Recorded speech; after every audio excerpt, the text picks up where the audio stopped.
Ir tai kas yra vis tik ta hipnozė? Hipnozė yra padidinta susitelktumo būsena ir šis įrankis yra naudojamas daug kur. Dažniausiai mes apie jį žinome iš visokių šou pasirodymų. Tai ten hipnozė yra įvedama, pridedami kiti elementai, bet tai nėra hipnoterapija.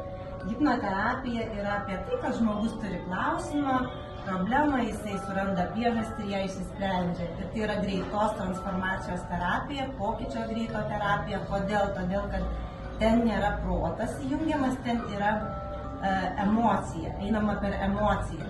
Na, pavyzdžiui, aš skendau ir yra išlikusi baimė lipti į vandenį. Tai aš galiu proto dėka nueiti į tą situaciją, ją suvokti, galiu ją ignoruoti ir sakyti, kad tai buvo seniai ir man nebesvarbu, bet įlipus į vandenį vis tiek aš jaučiu baimę.